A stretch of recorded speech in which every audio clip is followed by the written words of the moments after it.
Debit cards and credit cards, we all have them and use them on a daily basis. But did you know how easy it is for scammers to steal your card information? Swipe, swipe, swipe, swipe, swipe, swipe. So in this video, we're going to talk about payment card fraud, what it's all about, and how you can protect yourself against it. And if you find value in this video or this entire fraud series that I'm putting together, I would appreciate it. I'll be thankful, and I will be grateful if you hit that like button and also subscribe to the channel if you want to catch more of my content, and it will also help out the channel. So with that being said, let's get right into the information. So what is payment card fraud? Card fraud is when scammers steal card information through various methods to create fake cards for use in person or for online purchases. Card fraud can also be accomplished through identity theft, when scammers steal people's information, and then with that information they open accounts or lines of credit and they go ham and do a bunch of fraud on your name.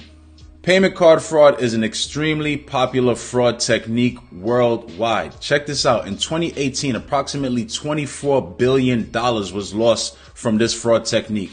And many reports that I see online is expecting that payment card fraud is expected to exceed $40 billion by 2027, which is insane. And also 47% of card fraud happens right here in the United States. Card fraud is extremely popular. You see it all over social media and pretty much every single rapper is talking about it. The reason for this is because this scam is very easy. All scammers need to pull this off is the card number, the expiration date, the name on the card, and the CVC code or the card verification code. Now, it's important to point out that there's two different types of card verification codes. There's the CVC1 code and the CVC2 code, and they both have different purposes. The CVC1 code is programmed directly into the magnetic strip on the back of our cards, and we do not see that. And the CVC1 code lets banks know that the card is being used in person because it's a physical swipe. Now you have the CVC2 code.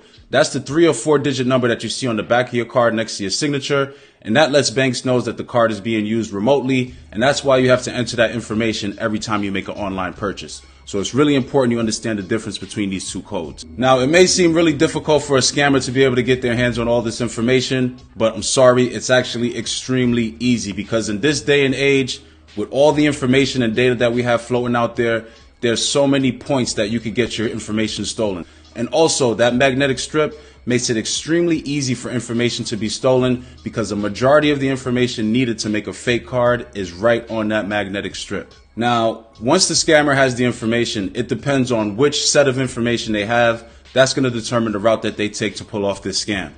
Now remember, there's the CVC1 code and the CVC2 code. If they have the CVC1 code, the most that the scammer can do is create fake cards and attempt to use it in person by physically swiping the card.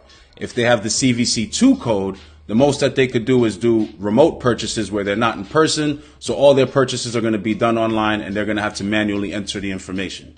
With how easy it is to fraud payment cards, of course, banks are looking for all sorts of ways to mitigate this scam. One of the most popular ways that scammers used to do this back in the day is with a card reader or a black box device. The way that this device works is anytime you run a card through there, it reads all the information on the magnetic strip. And remember, that information is the name, the card number, the expiration number, and the CVC1 code. And that is all they need to make a fake card. In addition to this, scammers are usually working with people who run into a bunch of cards. So that's usually your bank tellers, your waitress, your waiter, anyone who has access to a bunch of different cards. The scammer is going to give that box to that person. And the added benefit of this is they'll be able to physically see the card. So they'll have the CVC1 code and the CVC2 code. So that's double trouble. So EMV chips were created to try and slow down this scam. And the way that EMV chips work are they create a one-time authentication code compared to when you swipe your card, it's reading the static 16-digit number on the front of the card. With that one-time authentication code, it's used for that one transaction and then the code is obsolete. Once again, compared to when you swipe your card, that number is used and that number remains the same. So if that information is stolen, anything could be done with it. So when you input your card into an EMV terminal, it makes it much more difficult for your information to be stolen, but it's still not impossible. EMV chips have been helpful in defending against card reader scams, but of course scammers have found a way around that, and the new thing that's hit the streets is called a shimming device. A shimming device is a thin device that goes into an EMV payment terminal, and it has the ability to capture the information on an EMV chip. And now I know I said the EMV chip creates a one-time authentication code for transactions, but it also has the information that's found on the magnetic strip. So when the shimming device captures the information on the EMV card, the scammer now has the ability to create a fake card with the information that they get off the device. Alright, so I found this video on YouTube. Shout out to the Fourth Word Star Telegram YouTube page. But this just shows how easy it is to install this ATM shimmer. So they just put it into this device, jam it into the ATM, and then you put the card in there.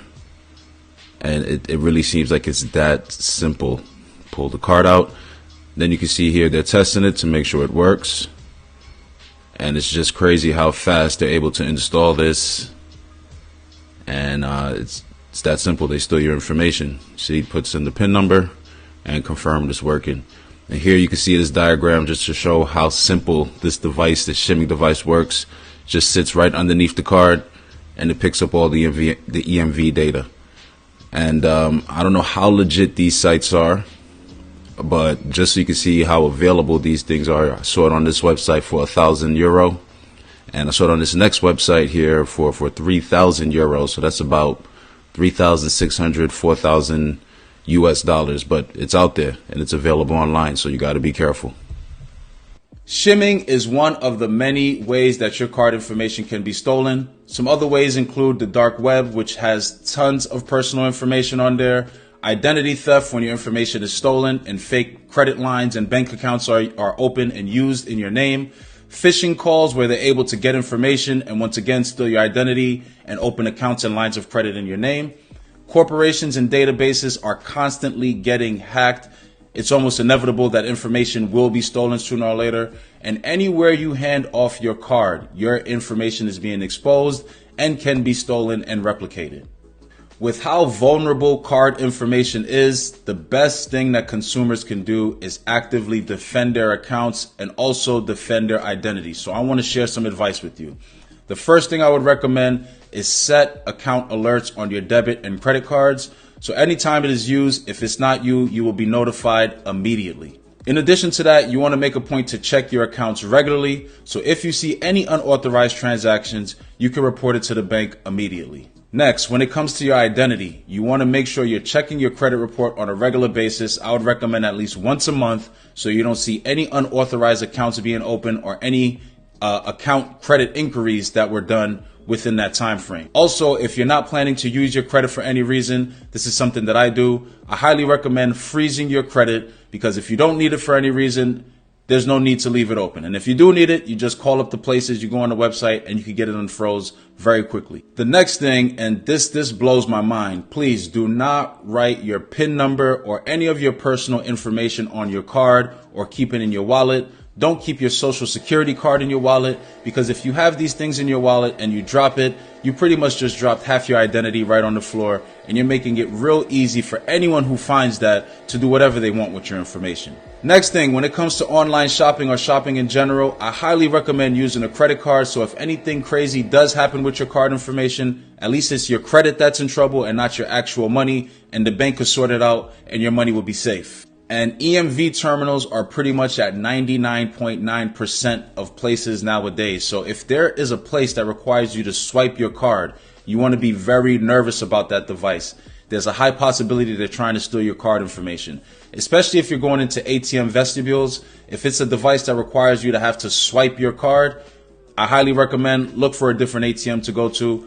You want to only stick with devices that require you to input your card because it makes it a lot harder for your information to be stolen.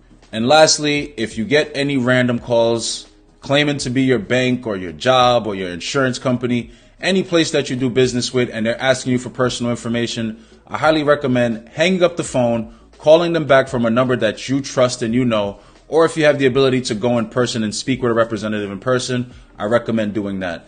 It's way too easy to give your information over the phone, and once you do it, it's too late. There's no turning back from there. So please call back or go in person. So there you have it, folks. That's the video on payment card fraud. I hope you found value in it. If you did, please hit that like button and also subscribe to the channel if you want to catch more of my content. So till then, please stay tuned. I appreciate you.